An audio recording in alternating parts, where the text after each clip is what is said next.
Imam Ali, peace be upon him, is not only for Muslims but for all humanity who are searching for the meaning of life and true wisdom.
Sermon 159. Praise of God. God's verdict is judicious and full of wisdom. His pleasure implies protection and mercy. He decides with knowledge and forgives with forbearance. O my God, praise be to thee for what thou takest and givest, and for that from which thou curest, or with which thou afflictest, praise which is the most acceptable to thee, the most liked by thee, and the most dignified before thee, praise which fills all thy creation, and reaches where thou desirest, praise which is not veiled from thee, and does not end, and whose continuity does not cease.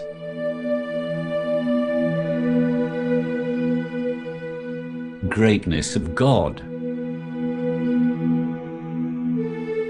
We do not know the reality of thy greatness, except that we know that thou art ever-living and self-subsisting, by whom all things subsist. Drowsiness or sleep do not overtake thee, vision does not reach thee, and sight does not grasp thee. Thou seest the eyes, and countest the ages. Thou holdest people as slaves by foreheads and feet. We see thy creation, and wonder over it because of thy might, and describe it as a result of thy great authority, whereas what is hidden from us, of which our sight has fallen short, which our intelligence has not attained, and between which and ourselves curtains of the unknown have been cast, is far greater. He who frees his heart from all other engagements, and exerts his thinking, in order to know how thou established thy throne, how thou created thy creatures, how thou suspended the air in thy skies,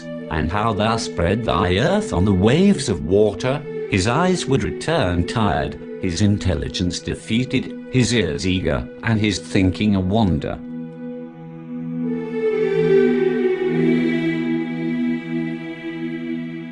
A part of the same sermon about hope and fear in God. He claims, according to his own thinking, that he hopes from God, by God the Great. He speaks a lie. The position is that his hope in God does not appear through his action, although the hope of everyone who hopes is known through his action. Every hope is so, except the hope in God, the sublime, if it is impure, and every fear is established, except the fear for God if it is unreal. He hopes big things from God, and small things from men, but he gives to man such consideration as he does not give to God. What is the matter with God? Glorified be his praise. He is accorded less consideration than what is given to his creatures. Do you ever fear to be false in your hope in God, or do you not regard him the center of your hope?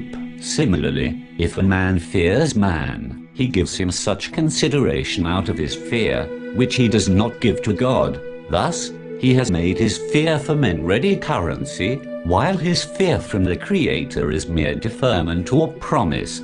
This is the case of everyone in whose eye this world appears big and important, and in whose heart its position is great. He prefers it over God, so he inclines towards it, and becomes its devotee.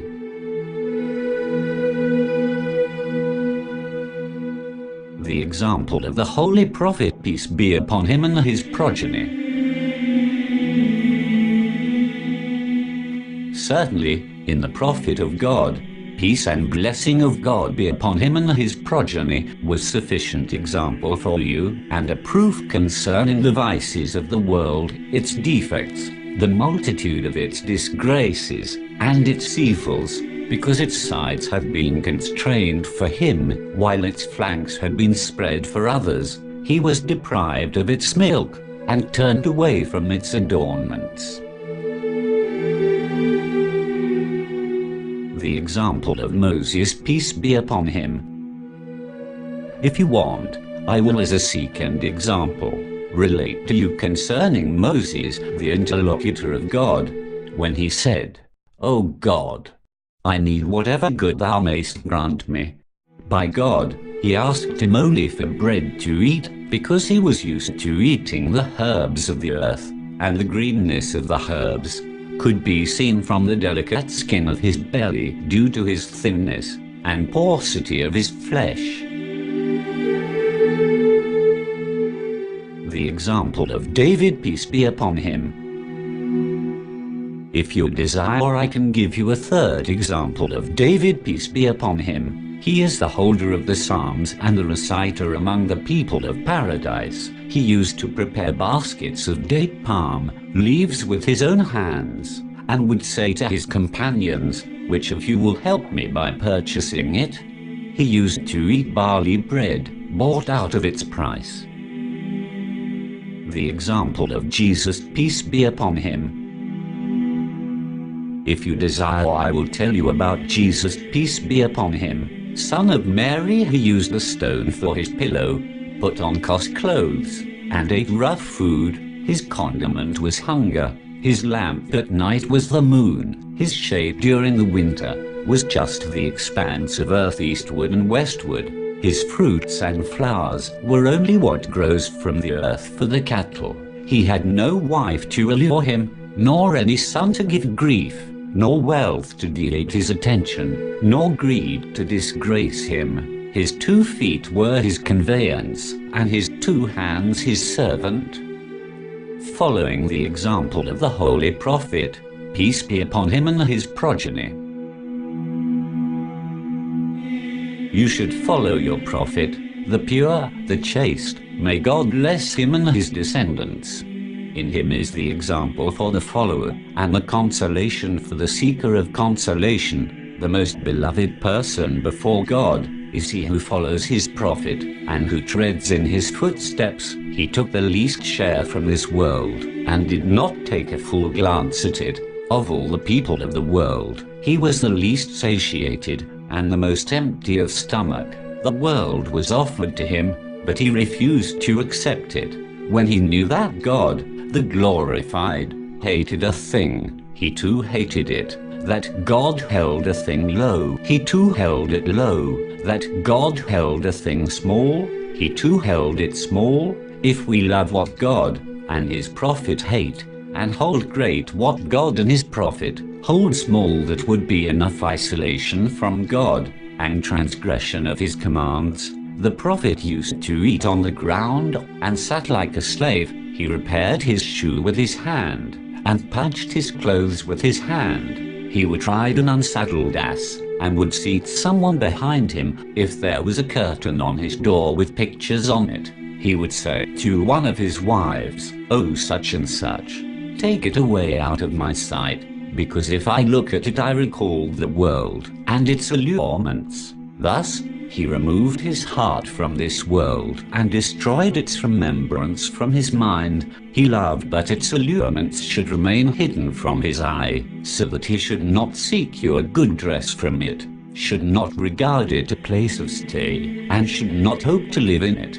Consequently, He removed it from his mind, let it go away from his heart, and kept it hidden from his eyes. In the same way, he who hates a thing should hate to look at it, or to hear about it. Certainly there was in the prophet of God all that would apprise you of the evils of this world, and its defects, namely that he remained hungry along with his chief companions, and despite his great nearness the allurements of the world remained remote from him. Now, one should see with one's intelligence whether God honored Muhammad, the peace and blessings of God be upon him and his descendants, as a result of this, or disgraced him. If he says that God disgraced him, he certainly lies and perpetrates a great untruth. If he says God honored him, he should know that God dishonored the others when he extended the benefits of the world for him, but held them away from him who was the nearest to him of all men. Therefore, one should follow his prophet, tread in his footsteps, and enter through his entrance. Otherwise he will not be safe from ruin. Certainly, God made Muhammad, the peace and blessing of God be upon him and his descendants, a sign for the day of judgment, a conveyor of tidings for paradise, and a warner of retribution. He left this world hungry, but entered upon the next world safe. He did not lay one stone upon another to make a house, till he departed, and responded to the call of God. How great is God's blessing in that he blessed us with the Prophet as a predecessor, whom we follow, and a leader behind whom we tread.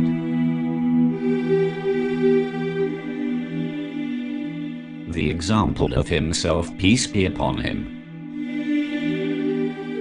By God, I have been putting patches in my shirts, so much that now I feel shy of the patcher. Someone asked me whether I would not put it off, but I said, "Get away from me." Only in the morning do people realize the advantage of and speak highly of the night journey.